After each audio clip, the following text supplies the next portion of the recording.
Greetings. Today we have another burning question to answer.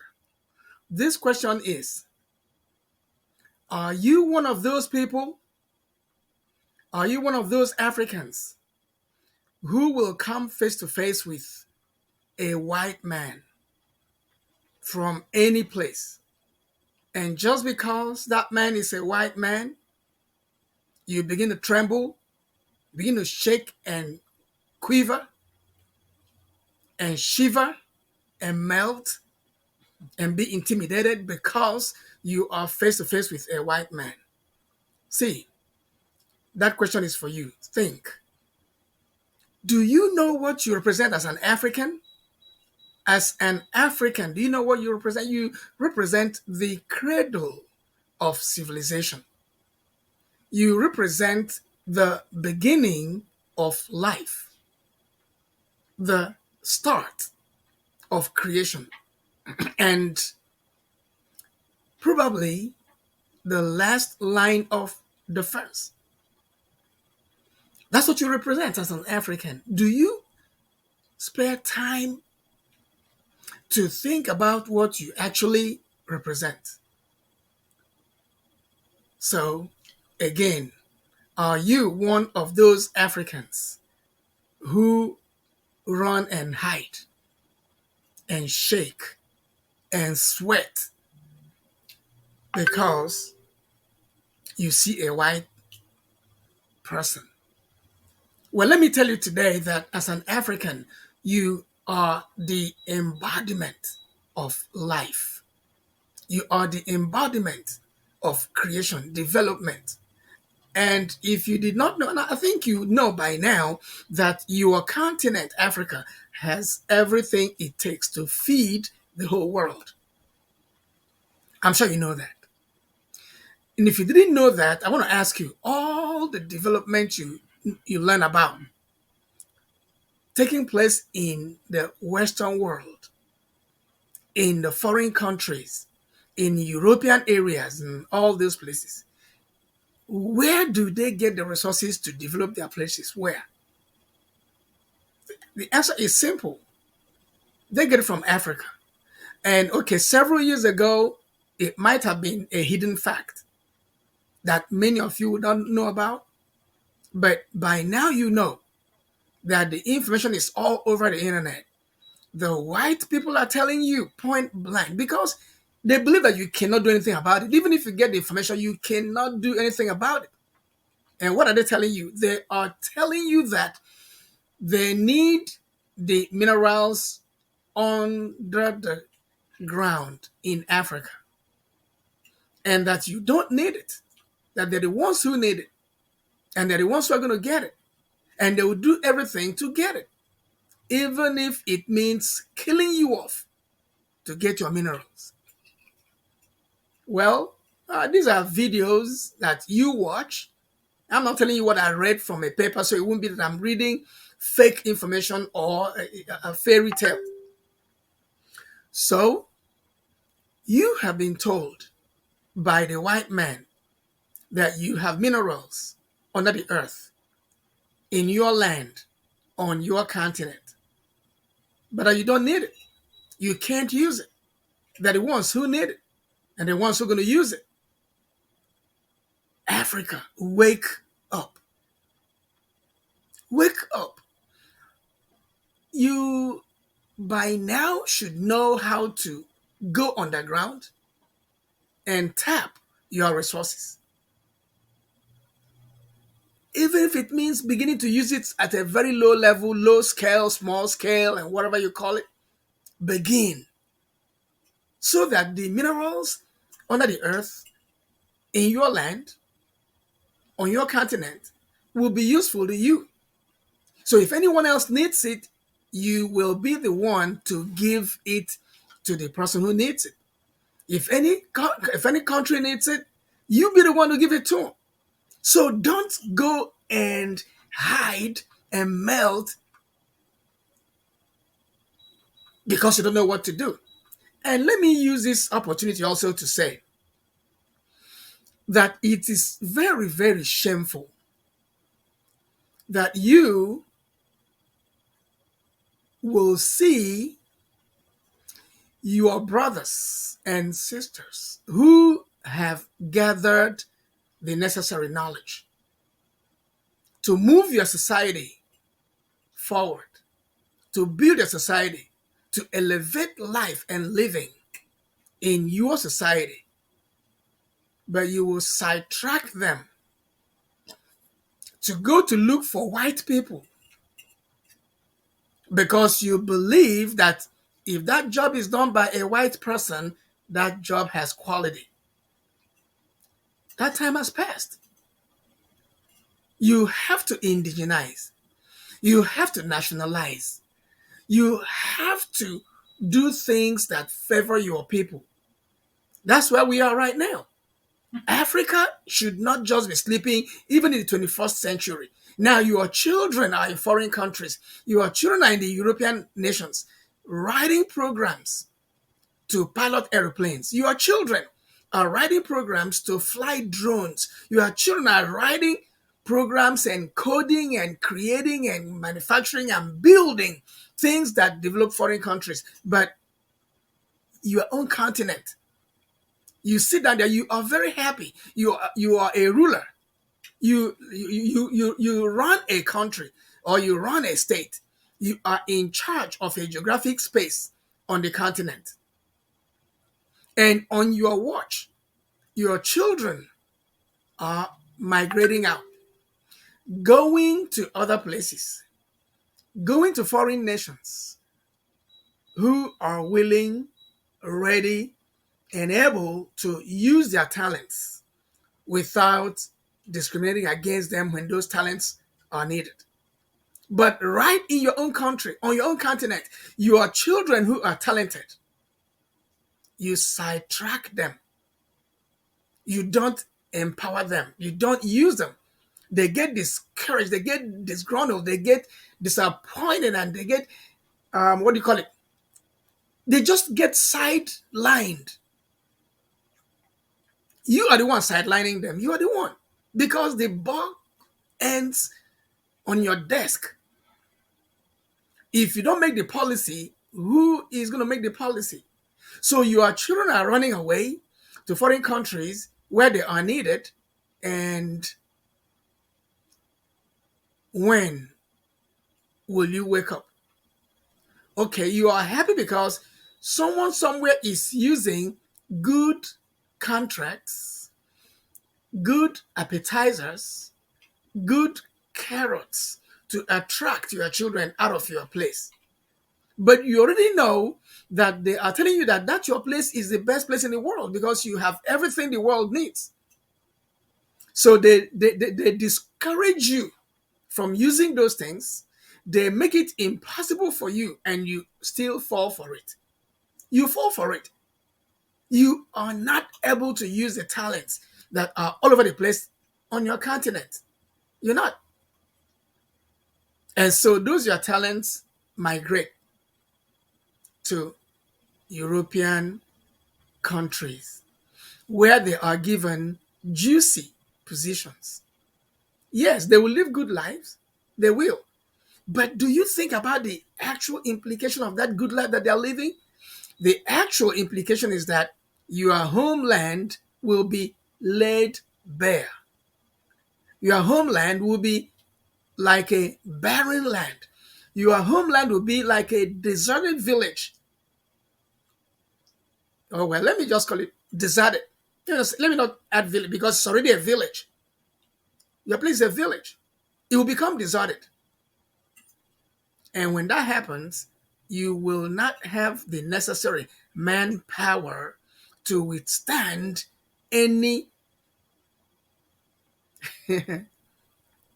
any attempt to run you over, to take over your land, to take over your continent, because your sons and daughters have all gone away.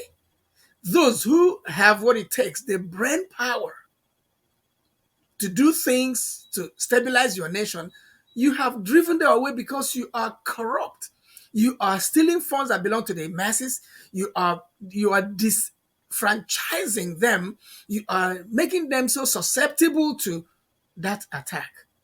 You are rendering them impotent. And then the ones who are making you do that will be attracting your children. Oh, free visa. Learn in our country free of charge. Receive scholarship and all that. Then that will attract your children out of your land, which the same people are telling you that it has the mineral resources, that they need it, that you don't need it. They're the ones who will use it. You see all those things, you still act in ways that are, let me say, contrary to your well-being.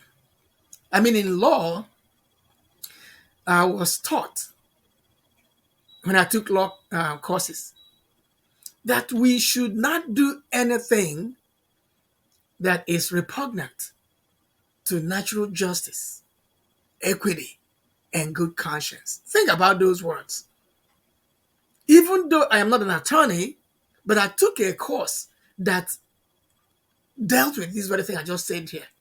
That course was talking about the things that are repugnant to natural justice, things that are repugnant to equity, things that are repugnant to natural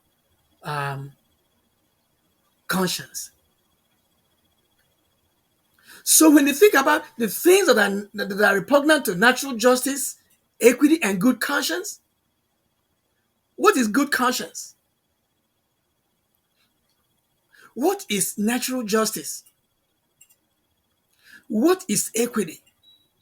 You rule an African nation, so you're supposed to protect your continent. But you are the one doing things that are repugnant to natural justice, equity, and good conscience.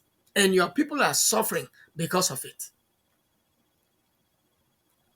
So again, those people who come to your country to say that they want to help you, they're setting up a laboratory, setting up a clinic. And all of you go there, they say they're trying to make you well. You go there, they say, okay, you need treatment for XYZ. They'll treat you for free. Everybody will go there to receive the treatment for free. Meanwhile, your sons and your daughters have they are chemists. They are chemists. And some of them have pharmacies.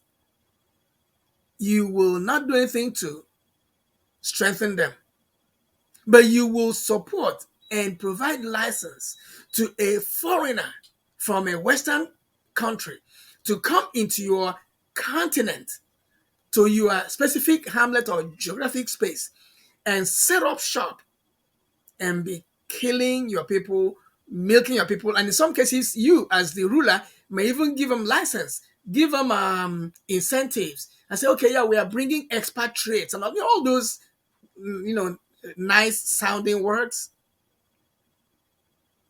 So you begin to elevate, or you continue to elevate, foreign mentality. We don't know why you're doing it. Whether you are doing it for greed, because you are corrupt, or you are doing it because you are ignorant. You think that when it is white, it is right. When it is black, it is bad. That's a very bad mentality. Africa cannot stand that mentality anymore. Look, citizens of Africa, nationals in the different African countries, go back to your drawing board. Think about the well-being of your place. Don't wait for the stooges to dictate your life, because you have been living that life for a very long time and there is no end in sight. I mean, end to your plight. It's not in sight. And every time you go out, you meet a white person in your city across Africa, you give him more recognition, more acknowledgement, more respect than you give to your brother, who is even probably more qualified and more, well-meaning than the white man. Do you really know what white man is doing in your community? Do you know? Is he an entrepreneur, really? Or is he an expatriate? Expatriate in what field? What company? What skills does he bring? What are his credentials?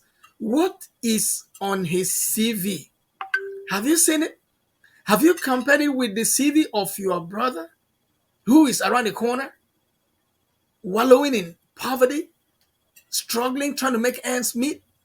But somebody who is just so much lower in training and knowledge and experience and qualification will be brought in because of the white skin. That has to end. You cannot be trembling when you see a white man. Stand your ground and hold a discussion. Debate if necessary. Argue if necessary. Make your points if necessary. And prove that you are standing on a solid ground. You cannot just be running away, hiding,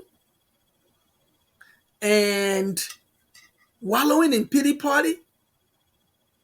That time is gone because you can easily lose everything you have and become empty-handed. See, Africa, foreigners are coming in again to recolonize you. Yeah, you were colonized before for several years, and after that time, you were given what is called independence, just a sheet of paper. Independence. And, local representation using stooges, using minions, and of course, some of them are stalwarts also.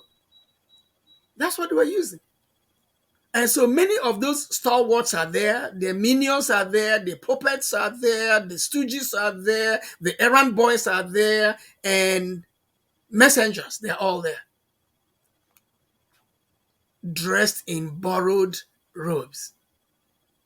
And you are gnashing your teeth, crying, weeping, wailing, mourning, gnashing your teeth. That's what you're doing. But there's a way for you. Say, well, prove your mettle. Show your strength. Express yourself. And stop the subtle takeover. Stop it. It is a subtle takeover. Stop it. You can't stop it. Yes, you're not going to fight anybody. You will use your brain power. You already have the brain power. In fact, we've also figured this out, that the certificates that you get from the four walls of a school will not do it for you. It will not. What will do it for you is your brain. So if you have a certificate from four walls of a school, use it and combine it with your brain. If you don't have it, use your brain. And without mentioning names, we know that some of the brilliant brains who are turning your world downside up don't have university degrees. Some of them might have an undergraduate degree, bachelor's degree in something, but in most cases they are not using what they studied to get that piece of paper called bachelor's degree. They're not using it. They are thinking. They are using your brains. They're using their brains. So now it is up to you to know that even though you have that piece of paper called a certificate or a degree, and you look at around you, you see that the things that you need around you, around your space, around your locality, around your region, that those things have nothing to do with the piece of paper you have called a degree or a certificate. Nothing. So this is the time to stand your ground and say, look, I am not going to be frightened when I see a white man in my land. I'm not going to be frightened. You have to think about what you know and what you are able to do. Do it to show that you have the capacity to demonstrate the fruits of your brains. Then you will attract recognition to yourself. And then for those who are outside the country, outside the continent, you still have to stand. Of course, those ones who are outside the continent, they are doing well. They are being recognized because their brains are being tapped into. The European nations are using your sons and your daughters. They are legislators, they are judicial, luminaries, they are industrialists, they are, they are entrepreneurs, they buy big and they control big assets and all that in foreign countries. But when they come home to their continent, will they have such an opportunity to buy big and control big? The answer is no. Because the rulers of their continent will sideline them and look for a white-skinned person who has no qualification whatsoever. Just a person can speak English, that's all. And you're not going to be able to ask what is his qualification. What does he has? What does he have his degree in?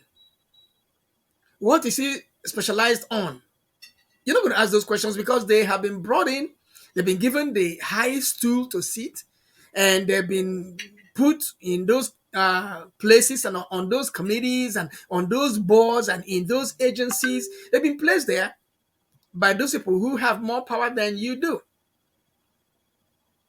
But that helps to make them untouchable when you know that you are made of something very, very solid. So it is time for you to stand up and tell yourself that you will not be intimidated by the presence of a white person. Because, you are the cradle of civilization. You are the beginning of life. Life started right in your backyard, Africa. You cannot cede those things to people who should be bowing down to you. They steal your resources. Steal, yeah. Plunder you, Africa. They plunder you. And you still bow down to them. And if everything they say is 100% right, and what your sons and your daughters are saying are wrong, I don't know what we can ascribe that to. But today, I am just telling you, the time has passed when you would see a white person and be trembling. At least you can begin from there. Stand and talk. Talk boldly. And let me also seize this opportunity to tell you that English language is not an indication of intellect. It is just a means of communication. It's just a language for communication. You don't really have to speak English. You can do business in your own native language because, Africa has so many languages. A lady musician somewhere in West Africa said, me go 1 kilometer one language. She said, me go 1 kilometer, me hear another language. Yes, 1 kilometer, me hear another language. Just to say, every 1 kilometer that she does on the continent, she will hear a different language. So, of course, English can help so that you can at least communicate with those people from other areas of your continent. But let that not make you think that English language indicates intellect. Somebody can speak good English and still be stupid.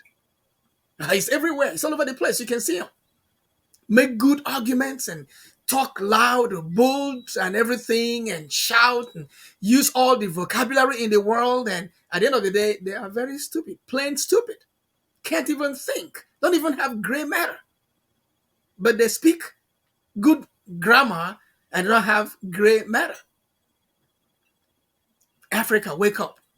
Don't tremble anymore because somebody is speaking the language that is not your language, or that somebody's skin is white and yours is not white. You are original from the earth. You are original. And you have trained yourself, you have paid your dues, you have, received training and education and experience, you got exposure, you have tried your hands on so many things, and you have seen a whole lot, you've gone around, so you have experienced, you have learned, and you know a lot of things that can help move your continent forward. Use it. Don't be intimidated. You are no less than the white person. If anything, you are more. And you should be celebrated.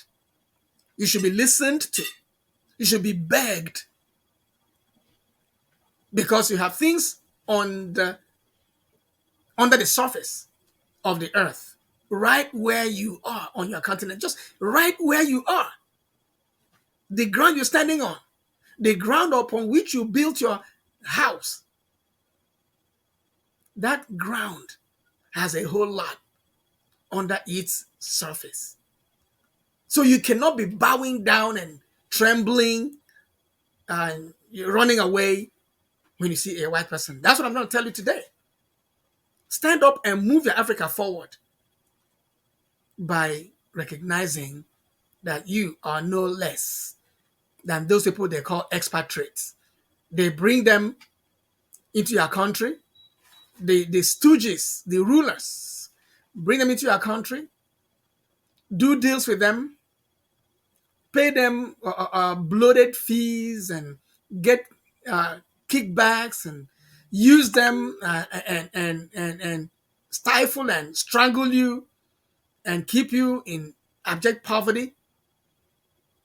But you have more to offer than those people. Prove yourself. Prove yourself. And they will get to know you, that you are able to deliver. If you don't have a voice, if you don't know how to get the word out, if you don't know how to prove that you have a point, create your own newsletter. 4 pages. Create it. Write about yourself. Write what you did last week. Write what you did last month. Write what you did last year. And write what you're going to do next year. Write everything. What you're going to do tomorrow. What you're going to do next week or next month. Write it there. When people get hold of that your newsletter and they read it, they know that there's somebody around the corner. But if you keep quiet, even when they bring the so-called expatriates, nothing will, happen for you.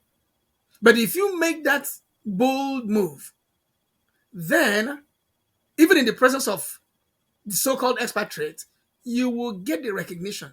People will come to you to receive service. And when they come to you, then those my three favorite things will begin to happen. Those my 3 favorite things are demand, supply, and price. That's it. Demand, supply, and price. They'll begin to happen. And when that begins to happen, you will turn things around and become an economic power. And then you will be an asset to your people who look just like you, who will be inspired to do what you're doing, or who will come into your organization and help you achieve more. So whether they come to you to work for you on a salary to help you achieve more, or whether they get inspired by what you're doing and begin to do theirs, there is a huge market for everyone. Remember, Africa has 54 countries, and I always choose to call it 55. 55 countries. That's what I call Africa. I don't know what you're doing with that other one. You don't want to call it a country. Are you running away from something? Actually, Africa has more than 60 countries. Just wait. They will be manifesting one by one. So all the hidden strengths of Africa will begin to manifest themselves. So don't be afraid of competition. There's a market for you. Even if it's not in your own local area, there's a market for you in the neighboring village, in the neighboring town or city, in the neighboring state, in the neighboring country. Within Africa, there's a market for you. Just show what you're doing. Do it. Do it. And there'll be a market for you. Those little boys and so on who are creating toy cars and toy airplanes, let me tell you, you don't have to upgrade it to a full-scale airplane that to do commercial flights. Just that. What you have done already is sufficient. Mass produce it, it becomes a toy. Then there'll be a booming market for toys across Africa. And these are not just toys like those ones that just numb and don't do anything. These will be toys that you can use your remote control and pilot. Have fun. We were flying kites with paper newspaper. We just roll newspaper, put a little crossbar on it and tie rope and begin to fly. We'll be happy. But now you will use remote control to fly a toy aircraft. Have fun, exercise it, learn your physics because physics and mathematics, that's what it is. Physics and mathematics. Use it to practicalize your physics and mathematics, the weight of that toy, the height it can ascend, the speed it can go, the power that that it has in it, and the configuration of your remote control. You do those things.